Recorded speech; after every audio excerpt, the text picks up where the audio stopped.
Welcome to part 2 of your virtual training course. This session is called The Voice of the Child, Stores of Knowledge. As always, we'll be looking through the 3 lenses of what, why and how, and we'll also be using the 5 filters of expectations, personal feelings, outside influences, other people, and assumptions. The aims of today's course are here. Remember that everything that you read is based in and refers to the Welsh curriculum documents and the Welsh assessment documents. So today we're going to look at actively listening and responding in an informed way. So let's start with what. As you work through this session, start to reflect on what is your role as a teacher. Now, I call everybody a teacher who works with children. It doesn't matter what your qualification is, what your background is, what your experience is. The minute a child sees us, we're teaching them something. So what does that mean your role is? If you like, you can draw a person and fill it in. Then consider, what's the role of the child then? Because that's quite important. Children have agency, they have thinking, they have ideas, they know things.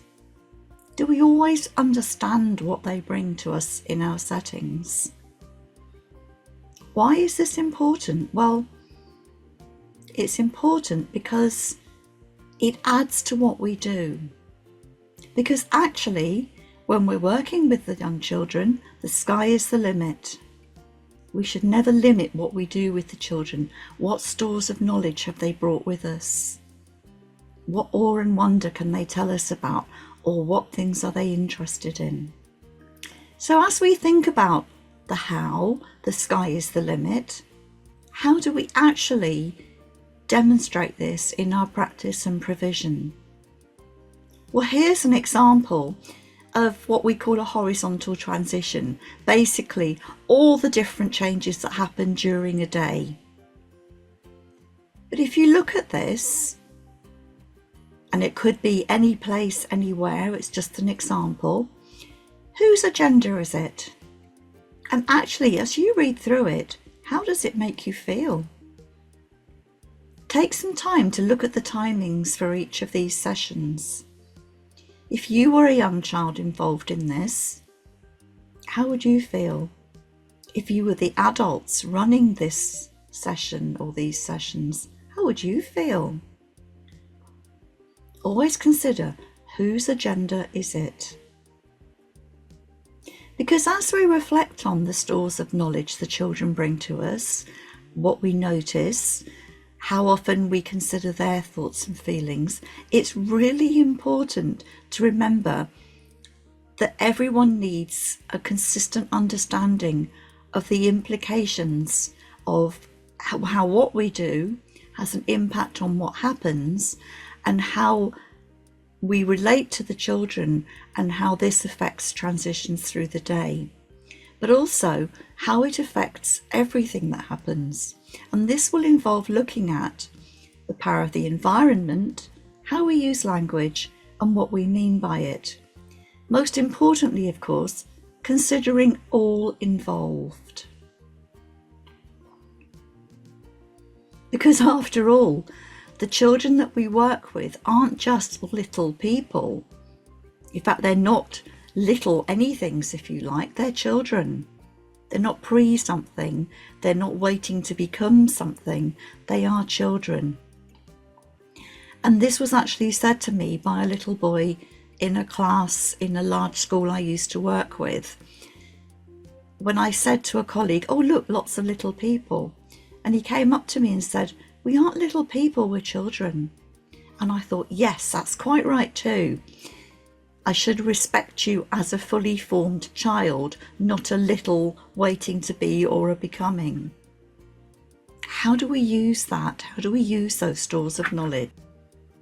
So what we need to do is check our reality against our assumptions. Remember, assumptions is a really key elephant in the room, if you like, that we have to filter things through. What are these children really telling us? What do we really know about them? What are they demonstrating to us?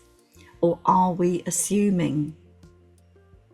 Here you've got the halo and horns effect. Are you assuming a child has a halo and another child has horns?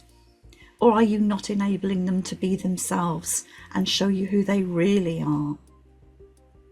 Because far too often in our teaching, we forget there are real children involved, and we need to be able to translate what we do to start with the child. And I've given you the reference for this. It's quite an interesting document. So I'm going to tell you a couple of stories now about things that have happened in my own practice.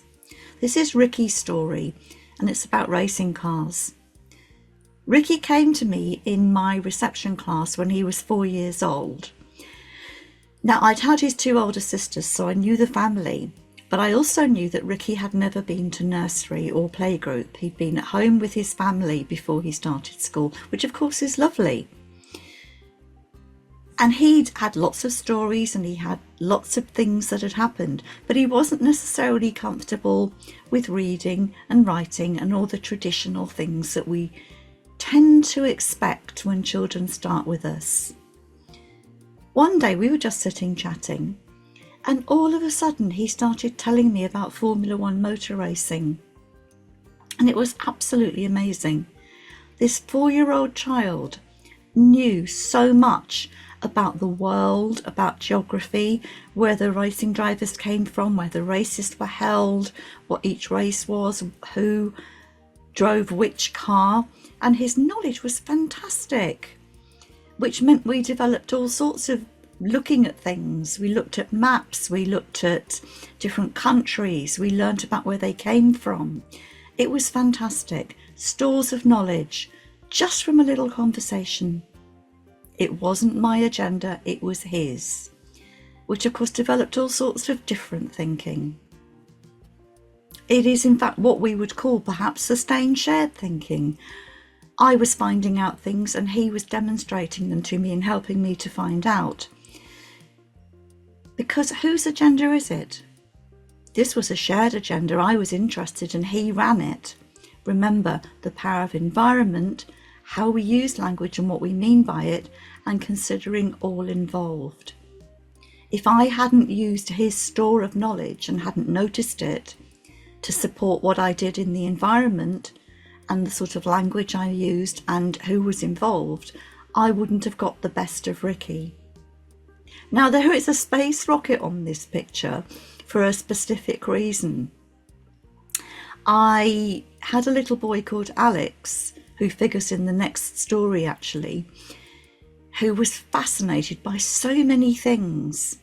And one day he was sitting on the floor and he had lots of big sheets of sugar paper laid out and he'd stuck them together with tape, and he was creating the most amazing 3D picture across it using all sorts of boxes and tubes and various bits and pieces. And he got a couple of other friends involved in it. And we were watching from a distance this creation being made across the floor. And then they came up to myself and my teaching assistant and said, "Come and look, we've made a rocket." And as we looked down with a bird's eye view, we could see this creation, the 3D creation stuck to the paper, actually was a space rocket. Now that was amazing. It had come from Alex's own thinking. And then he said, "And we want you to stick it up there on the wall where there was an empty space on the notice board." Here is where the sustained shared thinking came in, because we all had to work out how we were going to pick up this 3D sculpture effect on a piece of paper, move it onto the wall without it all falling off. So we had to consider all involved. We had to think about our use of language and how we shared it with the children and how we developed their vocabulary and their stores of knowledge. And we were working on an agenda that was presented to us by the children. And we got the rocket picture onto the wall without much falling off. But then, of course, we had to use Alex's agenda to work out where the bits that fell off needed to go. using Alex's stores of knowledge. And here is another Alex story. Again, his stores of knowledge.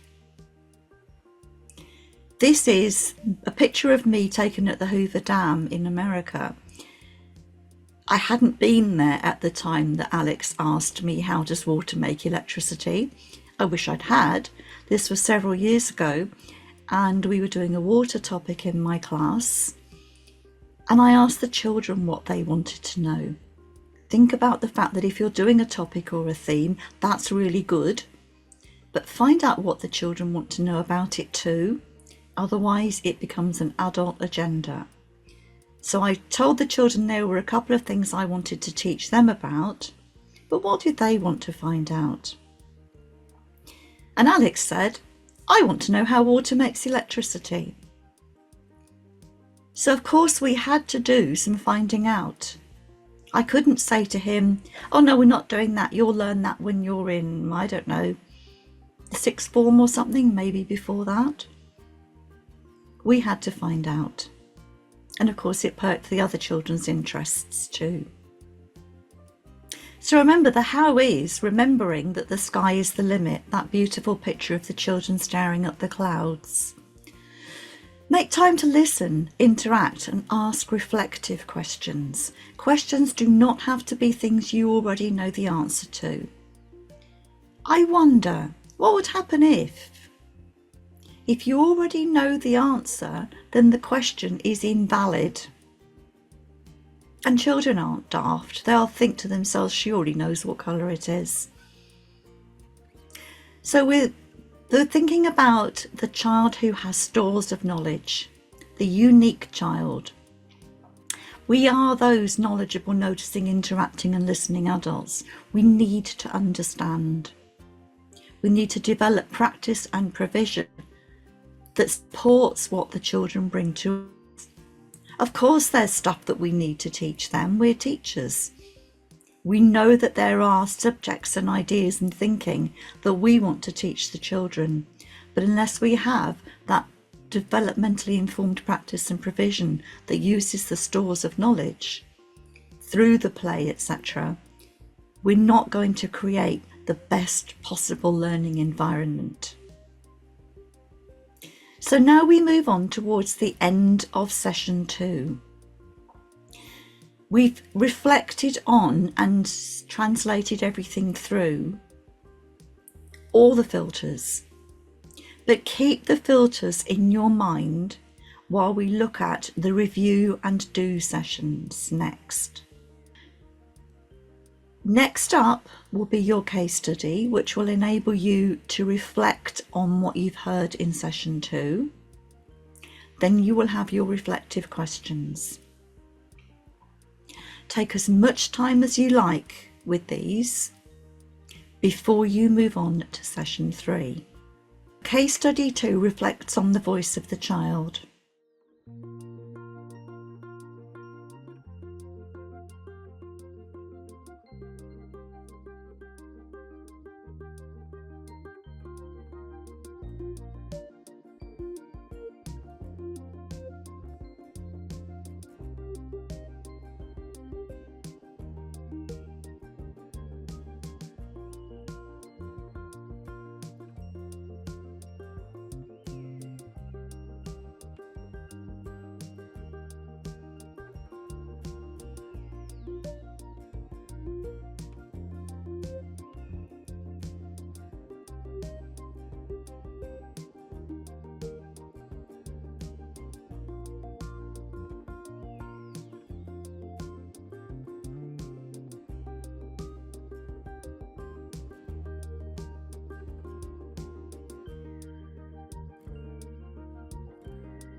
Then you have your reflective questions. What would you do?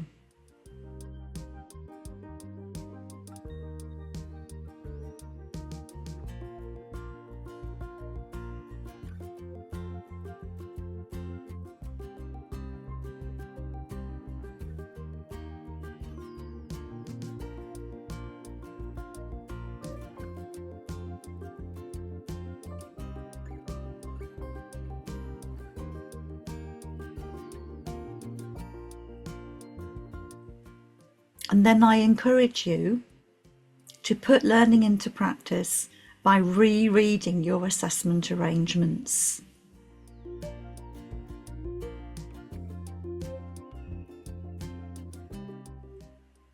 And if you have any further questions, please connect with me through any one of these links. Thank you, and I look forward to seeing you in session 3.